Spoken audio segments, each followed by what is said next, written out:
Sometimes the smallest invitations carry the most weight.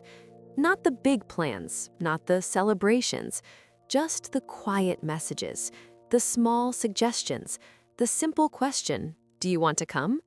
Because invitations are rarely about the activity itself, they're about presence, about inclusion, about knowing that someone thought of you when the moment arrived. And sometimes those invitations slowly become a habit, one that grows quietly between people, until one day you notice something subtle, something you can't quite name yet, a pattern. Some moments don't end loudly, they fade quietly. This is one of those moments. For a long time, I didn't notice that I was the one making most of the plans. It wasn't something I kept track of. It just felt natural. If I heard about a small event in the city, I would send a message. If a new cafe opened nearby, I would suggest we try it. If the weather was unexpectedly warm on a weekend, I would ask if anyone wanted to walk by the lake. Nothing complicated, just simple invitations, the kind people exchange without thinking. Sometimes people said yes, sometimes they couldn't make it. Both felt normal. Because plans change, people get busy. Life has a way of filling calendars quietly. So for a long time, the pattern never stood out to me. Inviting people felt the same as breathing, effortless, unremarkable, automatic. The first moment I noticed something unusual wasn't dramatic. There was no argument, no uncomfortable conversation, just a small pause. One evening, I suggested meeting for dinner. The message sat there for a while. Eventually, someone replied with a polite maybe. Another person responded hours later. A third didn't answer at all. None of that felt particularly strange. What felt strange was something else. No one suggested a different day. No one asked what time. No one followed up later. The conversation simply faded. At the time, I assumed everyone had been busy. That explanation felt reasonable. It always does at first, because most patterns begin disguised as coincidence. A few days later, I tried again. A small message in the group chat. Nothing important, just an idea. Maybe coffee this weekend? A simple plan. The responses were kind, but distant. Someone said they might have family visiting. Another person reacted with a thumbs up, but didn't say anything else. The conversation drifted away again. Still, it didn't feel like rejection. Not exactly. It felt more like gravity, like something gently pulling the energy of the conversation downward, slowing it, dimming it. But habits are powerful, and inviting people had been a habit for years. So, a week later, I sent another message, this time about a small art event, the kind of quiet exhibition that doesn't attract crowds. I thought someone might enjoy it. A few hours passed, then a reply. Sounds cool. No follow-up, no plan, just those two words. That night, I did something I had never done before. I scrolled back through the messages, not with suspicion, just curiosity. I wanted to see the last time someone else had suggested something. The answer surprised me, because I had to scroll farther than I expected. Weeks, then months. Eventually, I found one, a casual suggestion about watching a movie together. But even that plan had ended the same way, with vague replies and no confirmation. I stared at the screen for a while, not feeling hurt, just puzzled, because the pattern was quiet but undeniable. After that night, something changed in my mind. Not dramatically, just a small shift, like noticing a faint crack in a wall you had passed every day. Once you see it, you can't unsee it. Every new message started to feel slightly different. When I suggested something, I found myself paying attention to the responses, not analyzing them, just noticing. The pauses, the vague language, the lack of questions.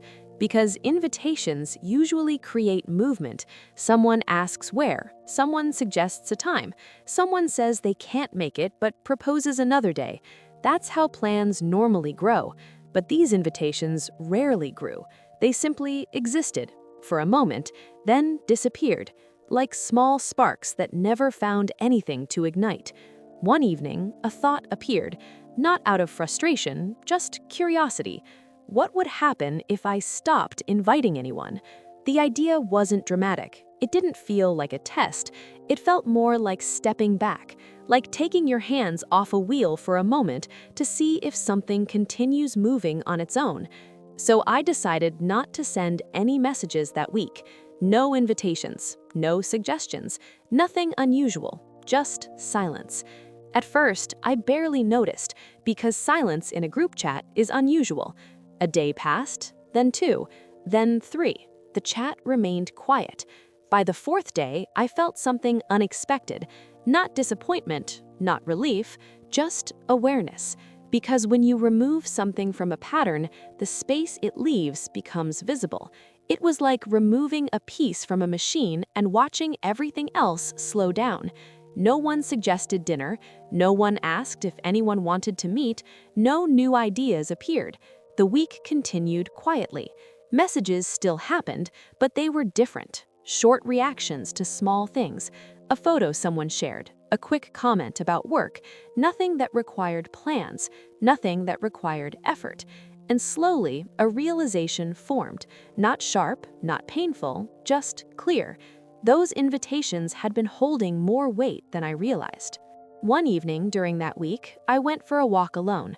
The weather was warm, the kind of evening that usually inspires small plans. Outdoor tables, long conversations, spontaneous suggestions. I passed several cafes, people sitting in small groups, talking, laughing quietly. I imagined sending the usual message, "Anyone free tonight?" For a moment, the habit almost took over, but I didn't send it. Instead, I kept walking, and something about that walk felt different. Not lonely, just quiet. The absence of effort creates a different kind of space, one where observation replaces participation. By the end of the week, the experiment had quietly answered its own question. No one had invited me anywhere. No one had suggested meeting. No one had asked if I wanted to do something. The silence wasn't dramatic. It wasn't hostile. It simply existed. And strangely, that clarity felt calm, because uncertainty often weighs more than truth. For months, I had wondered if the pattern was real, if maybe I was imagining it, if maybe everyone was just busy. But that week removed the question, not through confrontation, not through explanation, just through absence. And sometimes absence is the clearest form of communication.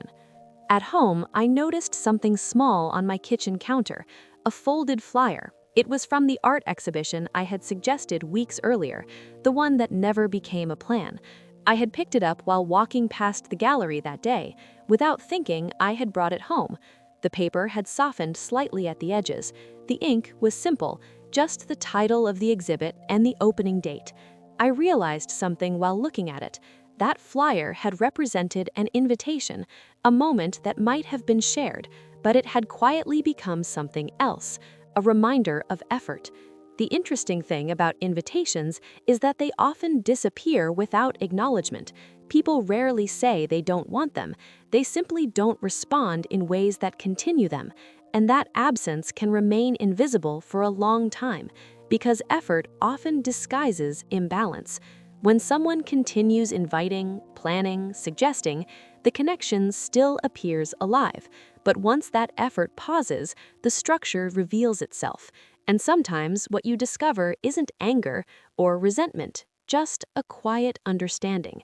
Many people have experienced a moment like this, a point where you realize the energy of a connection has been flowing mostly one direction, not because anyone intended harm, not because anyone made a decision, just because habits formed quietly over time, and habits are powerful, especially the invisible ones. The following week, I sent a message again, not an invitation, just a casual response to something someone else posted.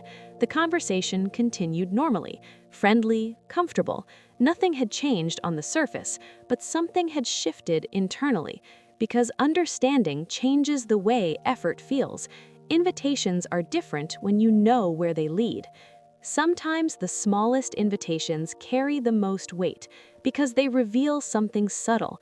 Who continues the moment, who lets it fade, and who notices the silence in between. Not every realization needs to be spoken. Some simply settle quietly in the background, like a room that grows still after everyone leaves. And once you see the pattern, you don't need to test it again. Sometimes understanding comes too late. If this story felt familiar, you're not alone. Thank you for listening. We'll continue next time.